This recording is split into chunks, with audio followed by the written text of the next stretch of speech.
Hey folks, thanks for watching my video. If you are new to my channel, subscribe now and ring that bell for future notifications. Thanks. What is up, my peoples? We got the next issue of Spider-Man Life Story number 4.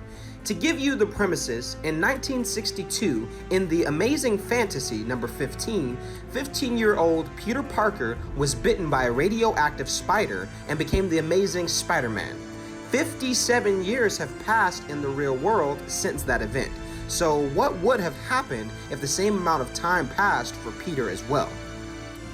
A special high-end limited series that's a part of the celebration of Marvel's 80th anniversary, Spider-Man Life Story combines the talents of Chip Zdarsky, Spectacular Spider-Man, Marvel 2-in-1, and Mark Bagley, who did Amazing Spider-Man and Ultimate Spider-Man, to tell the entire history of Spider-Man from beginning to end, set against the key events of the decades through which he lived. This book starts us off in the year of 1995, where Dr. Octopus is attacking a city looking for Ben Reilly. For those who don't know, Ben Reilly is the clone of Peter Parker. Going on, we see that Parker Industries is a major competitor with Stark Industries. Peter Parker and Tony Stark, they have a very opposite relationship of the modern-day MCU telling of the characters within this book.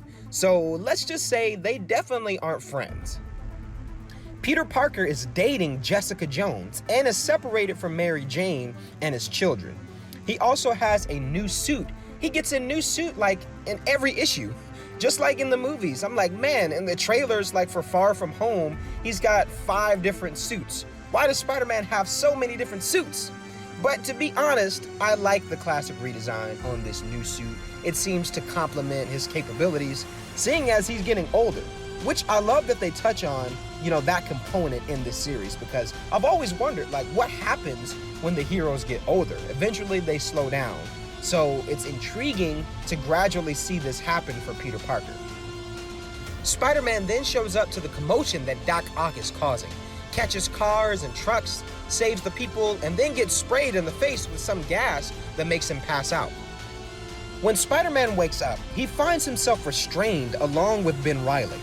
They were both captured by Dr. Octopus, who forced Harry Osborn to give him intel. Basically, what's happening here, Dr. Octopus tells Peter Parker that he is actually the clone and Ben Reilly is the real Peter Parker, having Peter believing he has been living someone else's life all along, so it seems.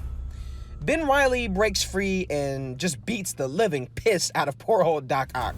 And in a final attempt to capture and study one of these Peter clones, Doc Ock rams one of his tentacles toward Ben, but Harry jumps in the way, sacrificing himself. Doc Ock gets away, and now we have 2 Peter Parkers at a crossroad. Peter Parker decides to retire from the Spider-Man shindig, gives up Parker Industries, and hands it over to Ben Reilly, who presumably is the real Peter Parker. And I almost believed this for a second, until I remembered reading The Clone Conspiracy back in the day, and it all made sense. It also seems that Ben Reilly has his own adventures as a crime-fighting vigilante, hinting at a Scarlet Spider with a red mask and the blue hoodie, as we've seen in this scene. Peter Parker then visits an older, creepier-looking Norman Osborn. Peter Parker did his research and found out he is the original, and Ben still is the clone. And Peter Parker found out the mastermind behind all of this chaos was none other than Norman Osborn.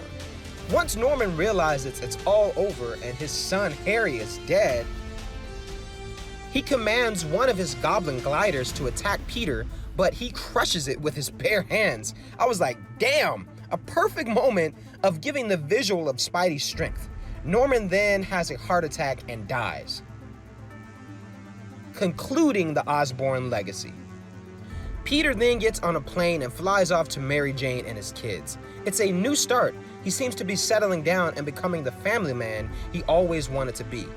For now, at least. Now, the next issue, it takes us into the 2000s. I'm almost curious if 9/11 will be implemented in this story, seeing as the major event took place around this time in, the New York City. Also thinking about the conclusion of the series, I could see them bringing a version of Miles Morales into this story. Peter being the mentor and passing the torch into, a new Spider-Man, and Miles becomes kind of like a mentor to Peter's kids. I don't know. I guess we'll just have to keep reading to find out what happens next. Don't forget to share your thoughts in the comments below. Also, if you wouldn't mind giving this video a like and share it out on social media, I would greatly appreciate that.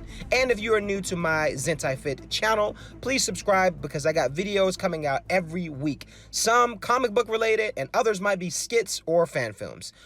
Anywho, thanks for watching. Until next time, wham, bam, boom.